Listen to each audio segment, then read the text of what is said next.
Ma mère est obsédée par l'idée que j'ai des enfants, au point d'être prête à ruiner ma vie pour avoir des petits-enfants. Ma mère est la personne la plus obsédée par les bébés que j'ai jamais rencontrés. À partir de mes 8 ans, elle nous faisait, ma sœur Daniela et moi, porter des combinaisons de grossesse simulées pendant des heures chaque jour. 20 kilos de sable attachés à notre ventre pendant que nous faisions des exercices de respiration et regardions des vidéos d'accouchement. Si on se plaignait de douleurs dans le dos, elle ajoutait du poids et nous disait que les vraies mères ne se plaignaient pas. Elle nous faisait même pratiquer l'allaitement avec ces poupées sinistres qui pleuraient si on ne les tenait pas correctement. Pendant que je passais chaque session à comploter ma fuite, Daniela y trouvait un véritable sens. Elle se promenait dans la maison, le dos bien droit, caressant son faux ventre et lui parlant comme si elle était réellement enceinte. À 16 ans, elle suppliait déjà notre mère de la laisser être mère porteuse pour ses amis stériles. Et à ses 18 ans, maman lui a organisé une fête immense, non pas pour fêter son diplôme de fin d'études, mais pour la signature de son premier contrat de gestation pour autrui. Tout le monde l'a qualifiée de bénédiction, d'ange, alors que moi je me sentais comme mise aux enchères dans un marché aux bestiaux. En 3 ans, Daniela avait porté 3 bébés pour 3 couples différents. Et à chaque retour de la maternité, maman la promenait fièrement en ville comme si elle avait gagné le prix Nobel. Regardez ma fille généreuse, qui offre le don de la vie. Pendant ce temps, moi je faisais des études en biomédecine, je faisais du bénévolat dans des foyers pour femmes et j'apprenais l'importance de l'autonomie corporelle, mais tout ça ne comptait pas. Quel gâchis d'un utérus en parfait état, disait maman à qui voulait l'entendre. Sa sœur a béni 3 familles, et celle-là garde égoïstement sa fertilité pour elle. Le pire, c'était de voir Daniela se détériorer. Après sa 4e grossesse à seulement 22 ans, elle ne pouvait presque plus marcher sans souffrir. Ses hanches étaient détruites. Elle avait des infections constantes, et ses cheveux tombaient par poignées. Quand j'ai essayé d'en parler avec elle, elle m'a saisi les mains, les larmes aux yeux. Maria, c'est pour ça que j'ai été créée. Mon corps est un réceptacle pour des miracles. Pourquoi tu ne peux pas comprendre ça? C'est à ce moment-là que j'ai su qu'elle était perdue. Alors j'ai fait semblant, juste assez pour que maman me laisse tranquille. Je lui ai dit que je pensais à avoir un bébé, j'ai porté des vêtements plus amples aux réunions de famille, j'ai même fait semblant de chercher des cliniques de fertilité, tout en secret, je passais le ISAT et postulais dans des écoles de droit à travers tout le pays. LOL. Je me suis spécialisé en droit reproductif et en éthique médicale, passant des années à aider des femmes à fuir les situations de grossesse forcée. À 28 ans, je faisais enfin une vraie différence. Alors quand maman m'a invité au dîner de célébration de Daniela, je pensais que ce serait juste une autre annonce de grossesse. J'étais loin du compte. En fait, c'était une foutue intervention. Ma chérie, tu ne rajeunis pas, a annoncé maman, tandis que Daniela, enceinte de son 4e enfant, était assise à côté d'elle. Alors j'ai pris l'initiative de commencer ton traitement de fertilité. Avant que je puisse répondre, elle a sorti une seringue remplie d'hormones. Juste un petit coup de pouce pour stimuler tes ovaires. J'ai reculé, mais Daniela m'a attrapé par les bras. S'il te plaît, Maria, essaie juste.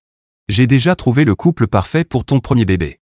J'ai crié et me suis débattu, mais maman s'approchait déjà avec l'aiguille. C'est là que j'ai remarqué les autres seringues sur la table. Elles avaient tout planifié. Quand maman a enfoncé la seringue dans ma cuisse, j'ai senti le liquide froid brûler dans mon muscle. En quelques minutes, ma vision est devenue floue, et mes ovaires semblaient être en feu. À travers la brume, j'ai entendu maman au téléphone, oui. Nous avons commencé le protocole. Elle sera prête pour la récolte dans 2 semaines. C'est là que j'ai compris, ce n'était plus juste de la pression familiale. C'était du trafic. Je me suis réveillé aux soins intensifs, avec un syndrome d'hyperstimulation ovarienne si grave qu'ils ont failli devoir tout m'enlever. Maman se tenait debout au-dessus de moi. On t'a amené ici uniquement pour sauver ton utérus, a-t-elle dit en premier. J'ai appuyé sur le bouton rouge pour appeler l'infirmière. Elle a jeté un coup d'œil à ma mère, puis l'a escortée hors de la chambre pour faire des examens privés. Dès que nous avons été seuls, je me suis senti encore plus mal parce qu'elle m'a prise dans ses bras en me demandant si j'allais bien. J'ai fondu en larmes, parce que toute cette histoire m'avait fait réaliser à quel point ma mère était monstrueuse. J'ai fini par tout lui raconter. La gestation pour autrui, le favoritisme, les abus. Une fois mes larmes taries, elle a appelé la sécurité de l'hôpital pour faire interdire l'accès à ma mère. Et ce que je ne savais pas encore, c'est qu'avec l'aide d'une simple infirmière, j'allais faire payer toute ma famille. L'infirmière est revenue 20 minutes plus tard avec un policier en uniforme, qui s'est présenté comme le détective Rodriguez, de l'unité spécialisée dans les violences domestiques. Il a tiré une chaise à côté de mon lit pendant que l'infirmière ajustait ma perfusion. Maria, je suis spécialisé dans les cas de coercition reproductive et de procédures médicales forcées, m'a-t-il expliqué en posant un petit enregistreur. Ce que votre mère a fait constitue une agression. Et d'après ce que l'infirmière m'a dit, cela pourrait faire partie d'un schéma plus large. À travers la vitre de la chambre, j'ai vu du mouvement dans le couloir. Ma mère essayait de forcer la porte de secours. Son visage était tordu de rage. Elle m'a vu, s'est pressée contre la vitre, et a articulé des mots que je n'entendais pas au début. Puis elle a exagéré ses mouvements de lèvres, ingrate de garce. Mon téléphone s'est mis à vibrer sur la table de chevet. Le détective Rodriguez a jeté un œil alors que les messages défilaient. « Je peux » m'a-t-il demandé. J'ai hoché la tête. Tous les messages venaient de Daniela. « Comment as-tu pu impliquer la police ? Maman t'aidait. Tu détruis notre famille. Elle voulait juste que tu connaisses la maternité. » Le détective Rodriguez a reposé le téléphone doucement. Ce n'est pas la première plainte que nous recevons concernant des traitements de fertilité forcés. Il y a un schéma, notamment impliquant certains praticiens dans des cliniques spécifiques. Il s'est arrêté, m'observant. « Ta mère, travaille-t-elle dans le domaine médical ?» Mon estomac s'est noué. Elle est réceptionniste à la clinique de fertilité Blest-Beginning. Son expression s'est assombrie. Une assistante sociale a frappé, puis est entrée. Une femme d'âge moyen, au regard doux, qui s'est figée en voyant mon dossier. « Maria Gonzalez ? Votre mère est Patricia Gonzalez ? Vous la connaissez ?» L'assistante sociale a hésité, serrant son dossier contre elle. Nous avons eu quelques échanges. Laissez-moi vous apporter des ressources. Elle a fouillé dans ses papiers, visiblement mal à l'aise. Le détective Rodriguez a continué à prendre des notes pendant que je décrivais le dîner d'intervention. L'assistante sociale n'arrêtait pas de jeter des coups d'œil vers la porte, et ses mains tremblaient légèrement quand elle m'a tendu des brochures sur les violences domestiques. « Je dois vérifier quelque chose », ai-je dit en prenant mon téléphone. Je me suis connecté à mon portail médical, j'ai fait défiler les documents récents. Et là, daté de 3 mois plus tôt, juste après que j'ai mentionné à maman que James et moi parlions de notre avenir, mon mandat de représentation médicale avait été changé, au nom de ma mère. Ce n'est pas ma signature, ai-je dit en montrant le document. L'écriture ressemblait à la mienne mais penchait différemment, comme si quelqu'un avait recopié. Avant que qui que ce soit ne puisse répondre, un homme en costume hors de prix est entré dans la chambre. Je représente Patricia Gonzalez. Il y a visiblement un malentendu concernant les soins de ma cliente. C'est rapide, a murmuré le détective Rodriguez. L'avocat a ajusté sa cravate. Maria souffre clairement d'une psychose hormonale. Sa mère essayait seulement de l'aider quand Maria est devenue violente. Nous demandons une évaluation psychiatrique immédiate. Je ne suis pas psychotique. Ai-je protesté? Les hormones dans votre système disent le contraire. L'hyperstimulation ovarienne peut provoquer des troubles de l'humeur sévères, de la paranoïa, voire des hallucinations. Le couloir s'est soudain rempli de bruit. Daniela est apparue, suivie de 5 petits-enfants accrochés à sa robe de maternité. Tata Maria a besoin d'aide, annonça-t-elle à haute voix, à tous ceux qui voulaient bien l'écouter. Elle lutte avec des problèmes de jalousie depuis des années. La sécurité de l'hôpital est arrivée, tentant de rétablir l'ordre alors que les enfants commençaient à pleurer. Daniela berçait le plus jeune sur sa hanche tout en caressant son ventre arrondi de l'autre main. J'ai attrapé mon téléphone pour appeler mon cabinet d'avocat, j'avais besoin de renfort. La réceptionniste a décroché à la 2e sonnerie. « Oh, Maria. Ta mère a appelé plus tôt. Elle nous a expliqué la situation. Ne t'inquiète pas. On s'occupe de tes dossiers pendant ta convalescence. » Quoi? Non. Je vais bien. Je dois parler aux associés. Ils pensent que tu devrais te concentrer sur ton rétablissement. Ta mère a dit que la crise avait été assez sévère. J'ai raccroché, les mains tremblantes. À travers la vitre, j'ai vu ma mère sortir quelque chose de son sac, mes clés. Celles de mon appartement, de ma voiture. Elle a commencé à réciter quelque chose, et même si je ne l'entendais pas, je reconnaissais le rythme. Elle énumérait mon emploi du temps. Lundi, elle a audience à 9h. Mardi, réunion avec des clients jusqu'à 6h. Mercredi, bénévolat au foyer pour femmes. L'avocat hochait la tête en prenant des notes. James a soudain fait irruption dans la chambre, encore en tenue de travail. « Maria, j'ai reçu ton texto. » Qu'est-ce qui? Mais Daniela l'a intercepté dans le couloir, posant une main parfaitement manucurée sur son bras. Je ne pouvais pas entendre ce qu'elle disait, mais je l'ai vu désigner ma chambre, puis se toucher la tempe dans le geste universel signifiant folle. Elle a sorti son téléphone et lui a montré quelque chose à l'écran. L'infirmière qui m'avait aidé plus tôt est revenue avec un sac en plastique. « Voici vos effets personnels, dit-elle, mais son visage était troublé. Elle a sorti plusieurs brochures brillantes de la clinique de fertilité Blest-Beginning. « Ce ne sont pas les miennes, ai-je dit immédiatement. Elle en a déplié une. À l'intérieur, un formulaire de consentement pour un prélèvement d'ovules, daté de la semaine dernière. La signature correspondait à celle sur le mandat de représentation médicale. L'administratrice de l'hôpital est apparue dans l'encadrement de la porte, une femme mince avec un sourire calculé. Compte tenu des circonstances et des préoccupations de la famille, nous pensons qu'il serait préférable de transférer Maria en psychiatrie pour une évaluation complète, à titre préventif. » À travers la vitre, ma mère souriait.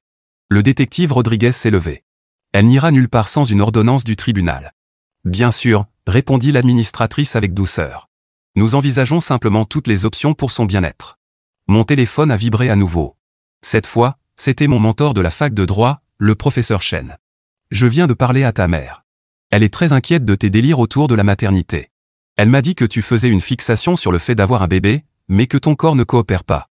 Tout va bien? J'avais envie de hurler. Chaque aspect de ma vie était empoisonné, systématiquement. J'ai regardé le détective Rodriguez, puis l'assistante sociale qui refusait toujours de croiser mon regard, puis James dans le couloir, avec Daniela chuchotant encore à son oreille. L'évaluation, ai-je dit soudain. Je vais la faire. Je vais prouver que je suis saine d'esprit. L'avocat a souri. Parfait. Le docteur Margaret Whitfield s'en chargera. C'est la meilleure de l'État. Le nom m'a semblé familier. Et puis j'ai compris. Le club de lecture de maman. Le docteur Whitfield venait chez nous tous les mois depuis plus de 10 ans. Mais c'était trop tard pour revenir en arrière. L'administratrice organisait déjà tout, et ma mère, à travers la vitre, rayonnait de triomphe. L'infirmière a serré ma main en vérifiant une dernière fois ma perfusion. Elle s'est penchée, faisant semblant d'ajuster mon oreiller. Quoi qu'il arrive, ne signez plus rien, a-t-elle chuchoté. Et vérifiez les réglages de localisation de ton téléphone. Quelqu'un te suit à la trace. Alors que tout le monde quittait la pièce pour préparer l'évaluation, j'ai remarqué autre chose. Daniela montrait encore son téléphone à James, et cette fois, j'ai aperçu l'écran. C'était une conversation par SMS, mais pas récente. Des messages d'il y a 2 ans, quand James et moi venions de commencer à sortir ensemble, et que j'avais mentionné que peut-être, un jour, on envisagerait des enfants. Elle était en train de construire un dossier montrant que j'avais toujours voulu des enfants, que toute cette paranoïa était simplement l'expression de mon désir refoulé. Et vu le visage de James, ça fonctionnait. L'évaluation psychiatrique était prévue pour le lendemain matin. Allongé dans mon lit d'hôpital, observant ma mère orchestrer ma destruction à travers une vitre, j'ai compris l'horreur réelle de ma situation. Elle planifiait ça depuis des années, attendant le moment parfait pour me piéger. Et j'étais tombé dedans à pieds joints. L'évaluation psychiatrique était fixée à 8 heures. J'ai passé la nuit à répéter mes réponses mentalement, essayant d'anticiper les questions du docteur Whitfield. L'infirmière de l'équipe de nuit m'avait glissé un sédatif en chuchotant que j'aurais besoin de repos pour avoir l'air stable, mais je n'ai pas pu dormir. Chaque fois que je fermais les yeux, je voyais le sourire triomphant de ma mère à travers la vitre. Vers 3 heures du matin, mon téléphone s'est allumé avec une notification Instagram. Daniela avait publié une photo du dîner de famille du mois dernier. On me voyait affaissé sur ma chaise, les yeux vides. La légende disait « Prions pour le parcours de fertilité de ma sœur ». Certaines femmes ont plus de mal que d'autres à accepter leur vocation maternelle. Postée il y a 3 semaines, mais je ne la voyais que maintenant. Les commentaires étaient pleins de sympathie pour elle et d'inquiétude pour moi. J'ai fait défiler son fil avec une horreur croissante. Elle documentait mon parcours depuis des mois. Des photos de moi aux réunions de famille, toujours fatiguée ou distraite, avec des légendes parlant de fièvre de bébé et de difficultés de fertilité. Dans une vidéo, je jouais avec sa plus jeune fille, et Daniela avait ajouté une phrase en surimpression « Elle sera une si bonne maman, dès qu'elle cessera de lutter contre sa nature ». Mon email professionnel s'est mis à sonner, encore et encore. En ouvrant ma boîte de réception, j'ai vu une avalanche de messages. Les objets me glacèrent le sang. Pensant à vous en cette période difficile, prenez tout le temps dont vous avez besoin, votre santé passe avant tout. Ma mère avait envoyé un email à toute mon équipe depuis mon propre compte. Je l'ai lu, les mains tremblantes. Chers collègues, je vous informe que je prends un congé de durée indéterminée pour raisons personnelles. Comme certains le savent, je rencontre des difficultés liées à la fertilité, et l'impact émotionnel devient trop lourd à porter. Ma famille m'aide à suivre le traitement nécessaire. Veuillez rediriger toute urgence vers les associés. Merci de votre compréhension, Maria. L'horodatage indiquait 2h47, pendant que j'étais allongé ici, bien réveillé. J'ai essayé de me connecter pour envoyer une rétractation, mais mon mot de passe avait été changé. En lançant une procédure de réinitialisation, j'ai découvert que l'adresse de récupération avait été remplacée par une que je ne reconnaissais pas. Ma mère m'avait exclu de ma propre vie professionnelle. 3 de mes clientes avaient déjà répondu avec des messages de soutien. Des femmes que j'avais aidées à sortir de situations abusives, croyant désormais que je faisais une dépression. L'une d'elles écrivait « J'ai toujours senti que tu portais une douleur profonde liée à la maternité. Ne la laisse pas te consumer comme elle a failli me détruire. » L'ironie me donnait la nausée. À 6 heures, l'équipe du matin de l'unité psychiatrique arrivait. J'ai observé à travers la vitre de la porte alors que les membres du personnel chuchotaient entre eux, en me jetant des coups d'œil. Les nouvelles vont vite dans les hôpitaux. Tout le monde savait que j'étais la femme qui avait agressé sa mère pour une histoire de traitement de fertilité. Un plateau de petit déjeuner est arrivé, mais je ne pouvais rien avaler. Mes mains tremblaient trop pour tenir la cuillère en plastique. En essayant de boire le jus, j'ai senti un arrière-goût amer et l'ai reposé immédiatement. Après ce que j'avais appris sur les drogues lors des repas de famille, je ne pouvais plus faire confiance à rien. Le détective Rodriguez est arrivé à 7h30, visiblement épuisé. J'ai enquêté toute la nuit, a-t-il dit doucement, en tirant une chaise près de mon lit. Le nom de votre mère revient dans plusieurs dossiers inquiétants de cette clinique de fertilité. Mais Maria. Il hésita. Les preuves sont compliquées. Elle a tout fait pour que tout ressemble à du soutien familial bienveillant. Quel genre de dossier? Ai-je demandé. Des jeunes femmes, souvent issues de milieux difficiles, qui décident soudain de devenir donneuses d'ovules ou mères porteuses après avoir rencontré le personnel de la clinique. Ta mère gère souvent leur dossier d'admission. Il m'a montré un dossier. Mais voilà le problème, elle signe toutes des formulaires de consentement. Il passe tous les évaluations psychologiques. Sur le papier, tout semble légitime parce que le système est conçu pour protéger la clinique, pas les femmes, dis-je. Il hocha la tête, sombre. Il me faut plus de preuves pour constituer un dossier. Mais pour l'instant, ce qui m'importe le plus, c'est que tu passes cette évaluation en sécurité. La docteure Whitfield arriva pile à 8 heures avec une mallette en cuir et un sourire compatissant qui n'atteignait pas ses yeux.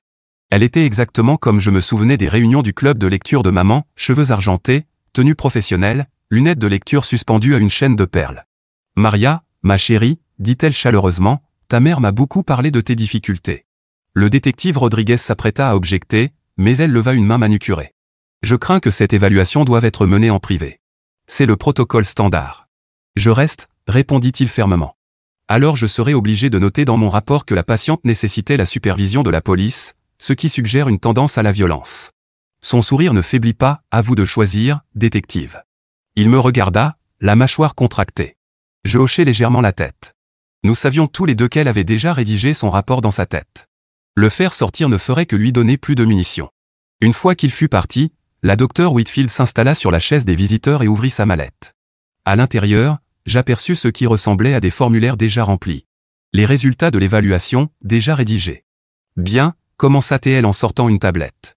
Parlons de votre rapport à la maternité. Pendant 1 heure, chaque question était un piège. Quand j'expliquais que j'avais choisi ma carrière plutôt que des enfants, elle prit des notes sur un rejet défensif de la féminité. Quand je mentionnais aider des femmes à fuir la coercition reproductive, elle marmonna quelque chose à propos de projection de conflits internes. Quand je tentais de lui parler de l'injection forcée, elle demanda si je me sentais souvent persécutée par des figures maternelles. Votre mère m'a dit que vous jouiez récemment à la poupée, dit-elle en m'observant par-dessus ses lunettes. Quoi? Non. Je ne l'ai jamais fait. Elle a trouvé des poupées dans votre appartement. Des poupées pour bébé cachées dans votre placard. Elle me montra une photo sur sa tablette. 3 poupées que je n'avais jamais vues, cachées derrière mes manteaux d'hiver. Il est fréquent que les femmes vivant un deuil de fertilité régressent vers des mécanismes d'adaptation enfantins. Je fixai la photo, l'esprit en ébullition. Les poupées étaient soigneusement disposées comme si quelqu'un les avait mises en scène. L'une tenait un petit biberon. Une autre avait un sac à langer miniature. La 3e était enveloppée dans une couverture faite main. Elles ne sont pas à moi, dis-je. Le déni est également courant, répondit la docteure Whitfield en tapant rapidement. Maria, il n'y a aucune honte à désirer des enfants. Mais quand ce désir devient si envahissant que vous en venez à agresser les membres de votre famille qui essaient de vous aider. Elle m'a injecté des hormones de fertilité contre ma volonté. Elle a tenté de vous administrer un complément vitaminique, selon les témoins. Vous êtes devenu violente et on a dû vous maîtriser. Elle pencha la tête avec sympathie. L'esprit peut nous jouer des tours quand nous sommes stressés. Parfois, nous interprétons mal des gestes d'amour en les prenant pour des attaques. Mon téléphone vibra, une notification de ma banque. Un retrait important de mon compte épargne. Lorsque j'essayais de le consulter, la docteure Whitfield s'empara doucement du téléphone. Restons concentrés sur notre conversation, dit-elle en le rangeant dans sa mallette. Parlez-moi de votre jalousie envers Daniela. Je ne suis pas jalouse de ma sœur. Cette grossesse réussie, une famille aimante, l'admiration de votre communauté. Elle se pencha vers moi. Pendant ce temps, vous avez consacré votre vie à empêcher d'autres femmes de devenir mères. Vous ne voyez pas le lien? Chaque protestation que je faisais était transformée en preuve de mon instabilité. À la fin de l'évaluation, elle avait dressé le portrait d'une femme si rongée par le chagrin de sa fertilité qu'elle avait construit une persécution imaginaire pour ne pas reconnaître ses propres désirs. Je recommande une mise en observation de 72 heures, annonça-t-elle en refermant sa tablette. Avec une thérapie continue, je crois que nous pourrons vous aider à surmonter ces délires. Vous n'avez pas le droit de faire ça. Je connais mes droits. Bien sûr, ma chère. Vous avez étudié le droit pendant des années pour compenser ce que vous percevez comme des échecs féminins. Elle se leva, lissa sa jupe. L'internement commence immédiatement. Le transport psychiatrique arrivera dans l'heure. Après son départ, je pris le téléphone de la pièce pour appeler quelqu'un, n'importe qui, mais qui? Mon cabinet pensait que je faisais une crise. Mon petit ami était sous l'influence de ma sœur. Mes comptes bancaires étaient siphonnés. Même mon mentor avait été contacté par ma mère. L'équipe de transport arriva alors que j'étais encore figé avec le combiné mort dans les mains, 2 brancardiers au visage aimable et aux gestes fermes. Ils me parlèrent comme à une personne fragile, dangereuse, imprévisible. L'infirmière qui m'avait aidé plus tôt était introuvable. Le service psychiatrique se trouvait dans un bâtiment séparé, relié par un tunnel souterrain. Les néons me brûlaient les yeux tandis qu'ils me poussaient dans un fauteuil roulant. L'un d'eux fredonnait sans mélodie. Le bruit résonnait contre les murs de béton, mêlé au grincement des roues et au claquement lointain de portes. Ma nouvelle chambre était petite et stérile. Mur blanc, lit étroit avec sangle visible, petite fenêtre en verre renforcée. Ils me donnèrent une tenue en papier et prirent mes affaires pour ma sécurité. L'infirmière à l'accueil était jeune, efficace, et visiblement mal à l'aise. Des antécédents de troubles mentaux, demanda-t-elle. Nombre de tentatives de suicide? Épisode violent? Non. Attendez. Ils disent que j'ai agressé ma mère, alors, mettez un épisode récent. Elle tapa rapidement. Les ordres de la docteure Whitfield stipulent que vous ne pouvez pas recevoir de visite sauf de la famille durant les premières 24 heures. Pas d'appel non plus. C'est pour votre stabilité. C'est illégal. J'ai le droit d'appeler mon avocat. Elle mordit sa lèvre. Je dois vérifier ça avec le médecin de garde. Mais le médecin de garde était introuvable, tout comme les défenseurs des patients, l'administrateur du service. Tous ceux qui auraient pu m'aider étaient miraculeusement injoignables. J'étais piégé dans un labyrinthe bureaucratique déguisé en traitement. Ma mère arriva dans l'après-midi avec une valise. Je t'ai apporté des vêtements confortables, annonça-t-elle en la posant sur le lit, et des photos des bébés de Daniela. Je me suis dit que ça t'aiderait à te rappeler pourquoi nous faisons tout cela. Elle déballa méthodiquement. Des vêtements de maternité, tous à ma taille. Des vitamines prénatales. Un journal intitulé Mon parcours de fertilité, avec les premières pages déjà remplies, d'une écriture qui ressemblait presque à la mienne.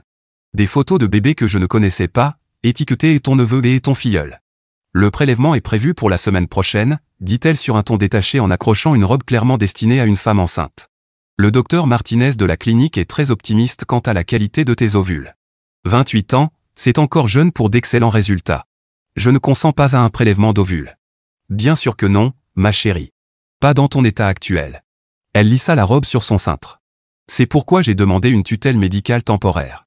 Juste le temps que tu retrouves tes esprits. Elle sortit un dossier épais rempli de documents, formulaires légaux, certificats médicaux, évaluations psychiatriques, ma signature figurant sur la moitié d'entre eux, contrefaite mais convaincante. Une trace écrite remontant à plusieurs mois, documentant ma supposée descente dans l'obsession de la fertilité. Tes collègues ont été si compréhensifs, continua-t-elle. Plusieurs ont écrit des lettres pour l'audience de tutelle. Ils ont remarqué ton obsession pour la grossesse depuis un certain temps, apparemment. Toutes ces affaires pro bono pour des femmes enceintes. Ils pensaient que tu traversais quelque chose de personnel. Je la regardais transformer ma chambre psychiatrique en future chambre de bébé. Elle avait apporté une échographie encadrée, étiquetée bébé Gonzalez avec une date prévue pour le mois prochain, un mobile avec des éléphants miniatures, un livre sur la nutrition pendant la grossesse, chaque élément soigneusement choisi pour alimenter sa version de l'histoire. Daniela t'envoie tout son amour, dit maman en sortant son téléphone. Elle est si inquiète pour toi. Elle m'a montré une vidéo. Daniela, allongée dans un lit d'hôpital, entourée de fleurs, berçait son nouveau-né. Coucou Maria, dit ma sœur à la caméra, sa voix faible mais chaleureuse. Je voulais que tu saches que je t'aime. Et quand tu seras prête, un couple merveilleux est là, prêt à donner à tes bébés tout l'amour du monde, comme les miens en reçoivent. Ne te bats pas contre ça, d'accord? Laisse maman t'aider. Elle veut juste ce qu'il y a de mieux. Le bébé dans ses bras se mit à pleurer. Daniela grimaça en ajustant sa position, et je vis une expression de douleur traverser son visage. La caméra trembla légèrement. La personne qui filmait avait remarqué, elle aussi. Puis la vidéo s'arrêta. Elle est tellement courageuse, dit maman en rangeant le téléphone. 5 grossesses, maintenant, et elle ne se plaint jamais. Contrairement à certaines personnes. Un bruit dans le couloir l'interrompit. Des voix élevées, puis l'annonce qu'un agent de sécurité avait été appelé. Par la petite fenêtre de ma porte, je vis l'infirmière qui m'avait aidé en soins intensifs être escortée vers la sortie par la sécurité. Elle tenait une boîte avec des affaires personnelles, le visage rougi par la colère. Ma mère suivit mon regard et sourit. Ah, oui. Elle a été renvoyée ce matin. Violation du secret médical, d'après ce que j'ai entendu. Partage d'informations sans autorisation. C'est dommage. Elle avait l'air gentille. Le message était clair, toute personne qui m'aidait le paierait. Après le départ de maman, j'ai essayé de dormir, sans succès. Le lit était trop dur, la pièce trop lumineuse, les bruits du service trop dérangeants. Quelqu'un pleurait au bout du couloir. Une autre patiente appelait sans cesse sa mère. L'infirmière de nuit faisait ses rondes chaque heure, éclairant ma chambre d'un faisceau de lampes torches. Vers minuit, une autre infirmière entra discrètement. Elle était plus âgée, avec des cheveux grisonnants et des yeux fatigués. Je n'ai pas beaucoup de temps, murmura-t-elle. Mais je connaissais votre amie infirmière. Elle m'a demandé de vous donner ceci. Elle glissa un petit morceau de papier dans ma main. Un numéro de téléphone. Rien d'autre. Appelez quand vous pourrez, dit-elle. Mais pas d'ici. Les téléphones du service sont surveillés. Quand vous sortirez. Elle jeta un regard inquiet vers la porte. Nous sommes plus nombreuses que vous ne le pensez. Des femmes qui ont vu ce qui se passe dans cette clinique. Mais, on a eu trop peur pour parler. Elle s'en alla aussi vite qu'elle était venue. J'ai mémorisé le numéro, puis j'ai déchiré le papier en minuscules morceaux que j'ai jetés dans les toilettes. Preuve de conspiration, dirait ma mère. Symptôme de délire paranoïaque, dirait le docteur Whitfield. Le lendemain matin, c'était thérapie de groupe. 6 femmes en cercle partageaient leurs souffrances. Le thérapeute, un jeune homme au visage sincère, nous encourageait à explorer notre rapport à la féminité. Quand vint mon tour, je suis restée silencieuse. Tout ce que je dirais serait consigné, déformé, utilisé contre moi. Maria traverse un deuil lié à la fertilité, expliqua le thérapeute au groupe. Parfois, cela se manifeste par un rejet des rôles féminins traditionnels. Une des autres femmes, à peine sortie de l'adolescence, me lança un regard compatissant. Je comprends, dit-elle. Moi aussi, je croyais ne pas vouloir d'enfant. La thérapie m'a fait comprendre que j'avais juste peur de ne pas être à la hauteur. J'avais envie de hurler que ne pas vouloir d'enfant était un choix valide, que la féminité ne se résumait pas à la reproduction, que j'étais ici parce que j'avais aidé trop de femmes à fuir exactement ce genre de pression. Mais je me suis contenté d'acquiescer, les laissant tirer leurs propres conclusions.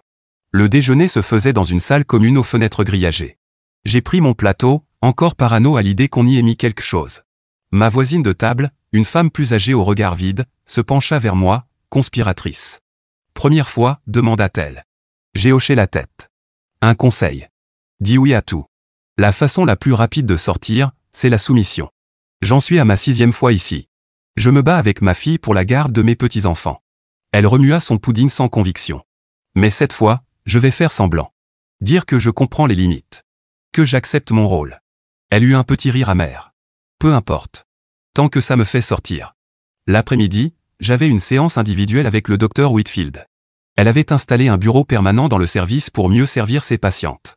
Les murs étaient couverts d'affiches inspirantes sur la maternité et la guérison. Votre mère m'a dit que vous vous posiez des questions sur la procédure de prélèvement, dit-elle. Je ne m'en posais pas. C'est normal d'être curieuse. Beaucoup de femmes trouvent que comprendre le processus médical les aide à surmonter leur peur. Elle sortit une brochure de Blessed Beginning. La clinique a un excellent taux de réussite. Et le couple que votre mère a choisi est adorable. Lui est médecin. Elle est institutrice. Ils essaient depuis 5 ans. Je ne donne pas mes ovules. Bien sûr que non. Vous donnez une possibilité de vie. Ce n'est pas la même chose. Elle nota quelque chose sur son carnet. Maria, j'aimerais que vous fassiez un exercice. Fermez les yeux et imaginez que vous tenez votre enfant biologique. Même si une autre femme le porte, il sera toujours le vôtre, d'une certaine manière. Je gardais les yeux ouverts, fixant ses diplômes au mur, tous issus d'institutions respectées. Rien d'une opération clandestine. Une psychiatre dûment accréditée, dans un hôpital certifié, faisant exactement ce que le système l'autorisait à faire. La résistance est normale, dit-elle encore. Mais je pense qu'au fond, vous savez que votre mère a raison. Vous avez passé tant d'années à lutter contre votre nature que vous avez fini par croire que la lutte était un but en soi. Mais si vous lâchiez prise? James était venu pendant les heures de visite, mais on m'avait dit famille uniquement. C'est Daniela qui est arrivée à la place, avançant lentement, une main soutenant son ventre. Elle avait amené ses 5 enfants, mal à l'aise dans cette salle stérile. Tata Maria est malade, leur dit-elle. Mais elle va mieux. L'aînée, une fillette d'environ 6 ans, m'observa avec sérieux. Mamie dit que toi aussi tu vas avoir des bébés bientôt. C'est vrai, ma chérie, dit Daniela avant que je ne puisse répondre. Tata Maria a juste besoin d'un petit rappel de combien elle en a envie. Elle avait apporté des photos de notre enfance, nous deux portant ces horribles combinaisons de grossesse. Mais elle les avait modifiées. Sur ces versions, je souriais, je participais, j'étais heureuse. Tu te souviens comme tu aimais donner des prénoms à tes bébés imaginaires, demanda-t-elle. Tu avais toute une liste. Emma, Sophia, petit James Junior, si c'était un garçon. C'était toi. C'était tes prénoms, dis-je doucement. Non, Maria. Elle sortit un carnet, usé mais familier. Mon journal d'enfance. Elle l'ouvrit à des pages dont je ne me souvenais pas. Une liste de prénoms dans une écriture qui ressemblait à la mienne, mais qui ne l'était pas. Tu vois? Tu as toujours voulu ça. C'est juste le stress qui t'a fait oublier. Les enfants observaient tout, yeux grands ouverts, enregistrant chaque geste, chaque mot. Apprenant. Voyant comment Tata Maria se souvenait de son véritable rôle. L'aîné regardait sans cesse le ventre gonflé de sa mère, puis mon ventre plat, l'air confus. Après leur départ, je me suis retrouvé dans la salle de bain, fixant mon reflet. Sous les néons, j'avais l'air pâle, creuse, comme les autres femmes du service. Je me suis demandé combien d'entre elles étaient ici pour des raisons similaires, combien avaient lutté trop fort contre les attentes, pour finir étiquetées comme folles. Ce soir-là, il y eut un incident. Une nouvelle patiente, jeune et terrifiée, fut amenée en hurlant qu'on voulait la forcer à avoir un bébé. Il fallut l'attacher pour que les infirmiers puissent lui administrer des sédatifs. Par ma porte entr'ouverte, j'entendais des bribes de son histoire. Parents religieux, pacte de grossesse, tentative de fuite. Le lendemain matin, elle était calme, docile, assise en thérapie de groupe, expliquant qu'elle avait mal compris l'amour de sa famille. Parfois, on perçoit le soin comme du contrôle, dit le thérapeute en hochant la tête avec satisfaction. Mais avec des médicaments et de la thérapie, on apprend à accepter le soutien. Je l'observais attentivement. Le léger tremblement de ses mains, ses réponses décalées, sa manière d'acquiescer à tout, même aux contradictions. On l'avait drogué jusqu'à la soumission. Et tout le monde faisait semblant d'appeler ça une guérison. Mes propres médicaments arrivèrent avec le petit déjeuner. Juste pour calmer l'anxiété, m'expliqua l'infirmière. Je reconnaissais les comprimés. Des sédatifs légers, rien de très fort. Mais ce n'était qu'un début. Trop refusé, et il trouverait des raisons pour des interventions plus lourdes. Je fis semblant d'avaler, mais je les cachai dans ma main. Plus tard, je les jetterais, comme le numéro de téléphone. Mais je savais que je ne pourrais pas faire ça éternellement. Bientôt, il ferait des contrôles buccaux, passerait aux injections, trouverait des moyens de garantir ma coopération. L'audience pour la mise sous tutelle était dans 3 jours. Le docteur Whitfield m'avait assuré que ce n'était qu'une formalité et que je n'avais pas besoin d'y assister. Ta mère s'occupera de tout. Toi, concentre-toi sur ta guérison. Mais je savais ce que cette audience signifiait. Une fois qu'elle aurait obtenu la tutelle, elle pourrait consentir à n'importe quoi en mon nom, prélèvement d'ovules, traitements hormonaux, voire grossesse forcée si elle trouvait un moyen de présenter cela comme thérapeutique. Cette nuit-là, je suis resté éveillé à planifier, non pas une fuite, cela ne ferait que prouver mon instabilité, mais une obéissance. Une obéissance stratégique et calculée qui pourrait me faire libérer avant l'audience. Je devais devenir ce qu'il voulait voir. Une femme qui avait accepté ses désirs profonds, qui comprenait l'amour de sa mère, qui était prête à embrasser la maternité. La performance devait être parfaite. Un faux pas, un moment de résistance, et je resterais ici indéfiniment. Mais si je pouvais les convaincre que j'avais eu une révélation, que j'éprouvais de la gratitude pour leur aide, peut-être, juste peut-être, pourrais-je sortir à temps pour contester la tutelle. Je pensais à toutes les femmes que j'avais aidées au fil des années, combien avaient été piégées par les attentes familiales, les systèmes médicaux, les cadres juridiques qui privilégiaient la reproduction à l'autonomie. Je m'étais battu pour elles dans les tribunaux et les foyers d'accueil. Maintenant, je devais me battre pour moi-même, avec les seules armes qu'il me restait, la manipulation et le mensonge. L'ironie ne m'échappait pas. Pour prouver que j'étais saine d'esprit, je devais faire semblant d'être folle. Pour préserver mon autonomie, je devais la céder. Pour échapper au contrôle de ma mère, je devais incarner tout ce qu'elle attendait de moi. Demain, je commencerai ma performance, je pleurerai en thérapie à propos de mon utérus vide. Je remercierai le docteur Whitfield de m'avoir aidé à voir la vérité. Je demanderai conseil à Daniela sur le don d'ovules. Je laisserai ma mère m'habiller avec ses vêtements de maternité et je lui dirai à quel point je me sentais bien dedans. Chaque mot me brûlerait la gorge. Chaque geste trahirait tout ce en quoi je croyais. Mais c'était la seule porte de sortie qui n'impliquait pas une aiguille dans le bras et des étriers dans une salle d'opération. L'infirmière de nuit a fait sa ronde, sa lampe torche balayant mon visage. Je respirais calmement, simulant le sommeil. Au bout du couloir, quelqu'un pleurait, encore, ou peut-être toujours. Dans ces endroits, les pleurs ne cessent jamais vraiment. 3 jours. J'avais 3 jours pour les convaincre que j'étais guéri de cette terrible affliction, ne pas vouloir d'enfant. 3 jours pour livrer la performance la plus importante de ma vie. Le vrai drame, c'est que je savais que j'en étais capable. Des années à observer, Daniela m'avait appris exactement quoi dire, comment me comporter, ce qu'ils voulaient voir. Je pouvais devenir la patiente parfaite, reconnaissante de leur intervention, impatiente de remplir ma destinée biologique. Et peut-être que c'était ça, le pire. Pas qu'ils essayaient de me briser, mais que je savais parfaitement comment leur faire croire qu'ils avaient réussi. Le lendemain matin, je me suis réveillé avec une détermination nouvelle. Durant la thérapie de groupe, j'ai levé la main pour la première fois. Je crois que je comprends maintenant, ai-je dit, laissant ma voix se briser. Toutes ces années, j'ai fui ce que je voulais vraiment. La thérapeute s'est penchée vers moi, pleine d'enthousiasme. Dis-nous en plus, Maria. J'ai décrit un rêve inventé dans lequel je tenais un bébé dans mes bras, en observant les autres femmes hocher la tête avec compréhension. Quand le docteur Whitfield est arrivé pour notre séance, j'étais prête. Je veux m'excuser, ai-je commencé, en tordant mes mains sur mes genoux. Vous aviez raison. J'ai utilisé ma carrière pour éviter d'affronter mon deuil de fertilité. Elle rayonnait presque. C'est un progrès merveilleux, Maria. Pendant 1 heure, je lui ai servi exactement ce qu'elle voulait entendre, ma jalousie envers les grossesses de Daniela, le fait que mon travail pour les droits reproductifs était en réalité une tentative de contrôle sur ce que je ne pouvais pas avoir. À la fin, elle tapait frénétiquement, documentant ma percée. Je pense que nous devrions prévenir votre mère, dit-elle. Elle sera tellement soulagée. Quand maman est arrivée l'après-midi, je portais une des robes de maternité qu'elle avait apportées. Le tissu flottait autour de mon corps maigre, mais je caressais mon ventre plat comme j'avais vu Daniela le faire 1000 fois. Oh, ma chérie, dit maman, les larmes aux yeux. Tu es tellement naturelle. Je la laissai me serrer dans ses bras, luttant contre l'envie de la repousser. Je suis désolé de t'avoir combattu, ai-je murmuré. Tu voulais juste m'aider. Elle s'est reculée, scrutant mon visage. Pendant un instant, j'ai cru qu'elle voyait clair dans mon jeu, puis elle a souri et sorti son téléphone. Daniela doit entendre ça, dit-elle en composant déjà son numéro. J'ai passé le reste de la journée à jouer mon rôle, poser des questions sur le prélèvement d'ovules, regarder des photos du couple intéressé par mes ovules, même pratiquer des exercices de respiration issus de ces horribles séances d'enfance. Le docteur Whitfield était tellement impressionné qu'elle a parlé de libération anticipée. Si vous continuez à faire preuve de cette lucidité, nous n'aurons peut-être pas besoin des 72 heures complètes. Cette nuit-là, je n'ai pas dormi. Demain serait crucial. Il me fallait maintenir la performance tout en trouvant un moyen d'accéder à un téléphone ou un ordinateur. L'audience pour la tutelle était dans 2 jours, et je devais trouver un moyen de la contester. Le lendemain matin, une surprise m'attendait. James est arrivé pendant les heures de visite, et cette fois, on l'a laissé entrer.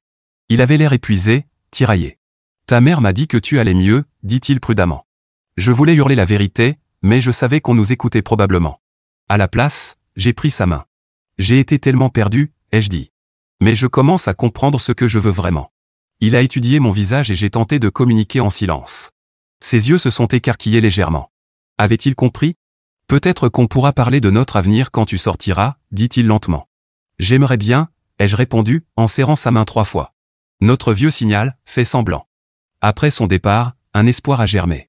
Peut-être qu'il n'avait pas complètement cru au mensonge de Daniela. Cet après-midi-là, j'ai convaincu le personnel du service de me laisser utiliser l'ordinateur dans la salle commune pour rechercher des options de fertilité. En réalité, je me suis rapidement connecté à mon email via un navigateur. Mon mot de passe fonctionnait toujours. J'ai envoyé un message à une collègue spécialisée dans le droit des tutelles, en restant vague mais urgente. Puis j'ai vérifié mes comptes bancaires. D'autres retraits avaient été faits. À ce rythme, je serais fauché dans 1 semaine. Tu trouves des informations utiles, demanda une infirmière en s'approchant. J'ai changé d'onglet rapidement vers un site de clinique de fertilité. Je me renseigne juste sur le processus, ai-je répondu avec un grand sourire. Elle m'a souri et est repartie. Il me restait peut-être 5 minutes avant que quelqu'un se doute de quelque chose. Je suis allé sur le site du tribunal et j'ai trouvé le dossier de tutelle. Ma mère affirmait que j'étais gravement handicapé en raison d'une psychose liée à la fertilité. L'audience était prévue pour demain à 14 heures. J'ai mémorisé le numéro d'affaires et la salle d'audience, puis j'ai effacé l'historique de navigation. Si je pouvais sortir dès le matin, je pourrais peut-être m'y rendre. Ce soir-là, le docteur Whitfield a convoqué une séance d'urgence. Mon estomac s'est noué. Avait-il découvert mon utilisation de l'ordinateur? Votre mère m'a dit que vous posiez des questions sur des cliniques spécifiques, dit-elle. Je suis tellement satisfaite de vos progrès que je recommande une libération immédiate. J'ai cligné des yeux. Vraiment? Vous devrez bien sûr continuer une thérapie en ambulatoire, mais je pense que vous êtes prête à franchir les prochaines étapes de votre parcours. Elle a souri. Votre mère a déjà pris rendez-vous à Blessed Beginning pour demain après-midi. Demain après-midi. L'heure exacte de l'audience pour la tutelle. C'est merveilleux, ai-je réussi à dire. J'ai été libéré le lendemain matin à 9 heures. Maman m'attendait avec un bouquet de fleurs et un petit sac cadeau. Je t'ai acheté des vitamines prénatales, dit-elle en me tendant le sac. Juste pour préparer ton corps. J'ai souri et les ai acceptés, déjà en train de planifier ma prochaine étape. Maman, je dois passer par mon appartement d'abord. Me changer, me sentir à nouveau normal. Son sourire a vacillé. Oh, mais nous avons des rendez-vous. S'il te plaît, ai-je dit en imitant les tactiques de manipulation de Daniela. Je veux être à mon avantage quand nous irons à la clinique. C'est un jour tellement important. Ça a marché. Elle m'a conduite à mon appartement, même si elle a insisté pour entrer. Pendant qu'elle attendait dans le salon, je me suis enfermé dans la salle de bain et j'ai appelé la collègue à qui j'avais envoyé un mail. Maria, j'ai reçu ton message. L'audience est à 14 heures, n'est-ce pas? Je serai là. Je ne peux pas venir, ai-je murmuré. Ma mère m'emmènera à la clinique de fertilité. Tu peux déposer une requête d'urgence? Sans ta présence, ce sera plus compliqué, mais j'ai des preuves. Je l'ai interrompu. Regarde dans mon mail pro. Mon mot de passe est. Je lui ai donné mes identifiants. Il y a un dossier nommé et personnel. Tout y est. J'ai raccroché alors que maman frappait à la porte. Tout va bien, ma chérie? Juste un peu nerveuse. J'ai rappelé. Quand je suis sorti, elle réorganisait ma bibliothèque, retirait mes manuels de droit et les remplaçait par des guides de grossesse qu'elle avait apportés.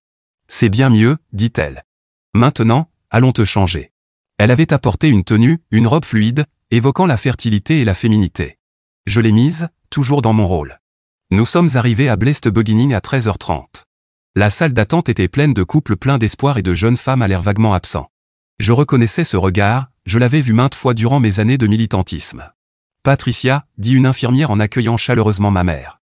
Et voici donc Maria. Elle m'emmenait rapidement pour des examens préliminaires pendant que maman remplissait les papiers. L'infirmière parlait de taux de réussite et de familles heureuses pendant qu'elle me prenait du sang.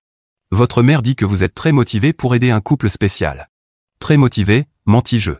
À 14h15, j'ai demandé à aller aux toilettes. À la place, je suis sorti par une porte latérale et j'ai commandé un VTC. Le tribunal n'était qu'à 10 minutes. Je suis entré dans la salle d'audience à 14h25.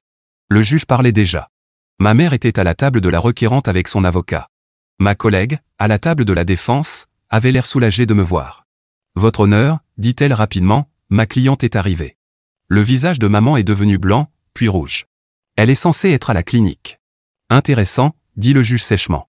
Mademoiselle Gonzalez, êtes-vous ici de votre plein gré? Oui, votre honneur. Et je souhaite contester cette demande de tutelle. L'heure qui suivit fut brutale. L'avocat de maman présenta l'évaluation du docteur Whitfield, l'internement psychiatrique, ma confession de vouloir des enfants. Mais ma collègue répondit avec les preuves que j'avais recueillies, les signatures falsifiées, la chronologie de la manipulation de ma mère, le schéma de coercition mis en place par la clinique. Votre honneur, dis-je quand on me donna la parole, je ne souffre pas de chagrin lié à la fertilité. J'ai une mère qui a bâti toute son identité autour de la capacité reproductive de sa fille. Elle m'a drogué, a falsifié des documents et orchestré une campagne élaborée pour détruire ma crédibilité lorsque j'ai refusé de participer à son programme de reproduction. Maman s'est mise à pleurer. Je voulais juste des petits-enfants. Est-ce si mal? Tu as déjà 5 petits-enfants, rappelez-je. Grâce à Daniela, qui peut à peine marcher à cause de ce que tu as fait à son corps. Elle a choisi cette vie. Vraiment? Ou l'as-tu conditionnée, dès l'âge de 8 ans, à croire qu'elle n'avait aucune autre valeur? Le juge réclama le calme. Après examen des preuves, y compris les résultats d'analyse capillaire obtenus par assignation, il rendit sa décision. La demande de tutelle est rejetée, déclara-t-il fermement. De plus, j'émets une ordonnance restrictive. Madame Patricia Gonzalez, vous ne devez plus entrer en contact avec votre fille Maria. Maman se mit à hurler. Son avocat lui chuchota quelque chose, mais la décision était définitive. En sortant du tribunal, j'aperçus Daniela sur le parking, peinant à sortir de son monospace, le ventre énorme. Elle avait amené ses 5 enfants. Comment as-tu pu faire ça?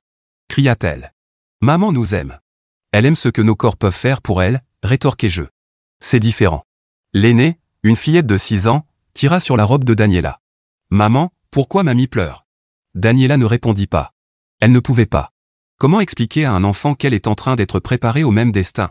Je partis, accompagné de ma collègue. Et maintenant, demanda-t-elle. Maintenant, je porte plainte auprès de l'ordre des médecins contre Blessed Beginning, et je commence à rassembler tout ce qu'il faut pour une action civile. Et ta sœur? Je regardais Daniela, toujours debout près de son van, ses enfants regroupés autour d'elle comme un bouclier. Je ne peux pas sauver quelqu'un qui ne veut pas l'être. Mais peut-être que je peux protéger ses filles. Ce soir-là, James est venu chez moi. Nous nous sommes assis sur le canapé, le même sur lequel maman avait probablement mis les poupées, et nous avons parlé pendant des heures. J'ai presque cru à tout ça, admit-il. Les textos, les photos, les histoires. Tout semblait si réel. C'est ça, les manipulateurs, dis-je. Ils prennent un grain de vérité et bâtissent une montagne de mensonges. Il est resté cette nuit-là. Pas de manière romantique. Aucun de nous n'était prêt pour ça. Mais avoir quelqu'un à mes côtés, quelqu'un qui me croyait, qui avait vu à travers le gaslighting, m'a redonné un sentiment d'humanité. Les semaines suivantes furent un tourbillon de démarches juridiques, de vraies thérapies, pas celles du docteur Whitfield, et de reconstruction. Mon cabinet m'a accueilli à bras ouverts quand j'ai expliqué la situation. Plusieurs clientes m'ont contacté, s'excusant d'avoir douté de moi. L'enquête sur Blessed Beginning a révélé ce que je soupçonnais, un schéma de ciblage de femmes vulnérables, souvent envoyées par des proches, inquiets, comme ma mère. La clinique a été fermée en attendant un examen. Maman a essayé de me recontacter par le biais d'intermédiaires, connaissances communes, parents éloignés, même mon prêtre d'enfance. Chaque tentative a été documentée dans le dossier lié à l'ordonnance restrictive. Daniela a accouché de son 6e enfant 6 semaines plus tard. J'ai appris par des rumeurs qu'il y avait eu de graves complications. Elle a survécu, mais de justesse. Les médecins lui ont interdit toute nouvelle grossesse. J'aurais voulu me sentir vengé. Mais j'étais seulement triste. C'était ma sœur, malgré tout. Et maintenant, elle affrontait la réalité d'un corps détruit pour réaliser la vision d'une autre. 3 mois après l'audience, j'ai reçu un appel d'un numéro inconnu. J'ai failli ne pas répondre, mais quelque chose m'a poussé à décrocher. Tata Maria, dit une petite voix. C'est Emma, la fille aînée de Daniela. Bonjour, ma chérie, répondis-je prudemment. Tout va bien? Maman est encore malade, et mamie n'arrête pas de dire que quand je serai grande, je pourrai avoir des bébés. Elle baissa la voix, émoticône sourire. Je veux pas être comme maman. Mon cœur s'est brisé, et s'est rempli d'espoir en même temps. Tu n'es pas obligée, Emma. Tu peux être qui tu veux. Je peux venir te voir? Maman dit que tu es dangereuse, mais tu n'en as pas l'air. J'adorerais ça, dis-je. Mais il faut qu'on demande à ta maman, d'accord? Ce n'était pas d'accord, évidemment. Mais Emma a continué à m'appeler en secret, depuis le téléphone d'une amie ou du bureau de l'école. Je suis devenu son refuge, la tante qui lui disait qu'elle avait de la valeur, au-delà de son utérus. 6 mois plus tard, à des funérailles, pas du côté de maman, heureusement, j'ai revu Daniela. Elle était en fauteuil roulant, son corps enfin incapable de poursuivre ce martyre. Elle m'a regardé depuis l'autre côté de l'église. Et pour la première fois depuis des années, j'ai vu ma sœur. Pas la machine à procréer que maman avait créée, mais la fille qui venait se réfugier dans ma chambre pendant les orages. Elle ne m'a pas parlé. Mais elle n'a pas détourné les yeux. 1 an après les événements, j'étais dans un café lorsqu'une jeune femme s'est approchée de moi. Elle me disait quelque chose, mais je n'arrivais pas à la replacer. « Vous êtes Maria Gonzalez, dit-elle. Vous avez aidé mon amie à échapper à sa famille. Il voulait qu'elle soit mère porteuse pour sa sœur. Je suis heureuse qu'elle ait pu s'en sortir, dis-je. Elle y est parvenue grâce à vous. Parce que vous vous êtes battu et que vous avez rendu tout ça public. » Elle hésita, émoticône sourire. Je suis censé commencer des traitements de fertilité la semaine prochaine. Ma mère planifie ça depuis des années. Mais après avoir vu ce que vous avez vécu, je crois que je vais fuir à la place. Je lui ai tendu ma carte. Appelez-moi si vous avez besoin d'aide. Elle est partie, et je suis resté là à penser au cycle, à la manière dont il se perpétue jusqu'à ce que quelqu'un les brise, à quel point les briser fait mal à tout le monde, et au fait que parfois, la seule victoire, c'est d'épargner la génération suivante. Mon téléphone a vibré. Un texto d'Emma, maintenant âgée de 7 ans, qui avait piqué le téléphone de sa mère. Mamie dit que je serai une merveilleuse maman un jour. Je lui ai dit que je voulais être avocate comme toi. Elle s'est vraiment fâchée. J'ai souri et répondu, bien joué, ma grande. Tiens bon. La guerre n'était pas finie. Elle ne l'est jamais vraiment quand la famille est impliquée. Mais des batailles avaient été gagnées. Des limites posées. Et quelque part, des filles apprenaient qu'elles avaient d'autres options que ce que leur corps pouvait produire pour les autres. C'était déjà beaucoup.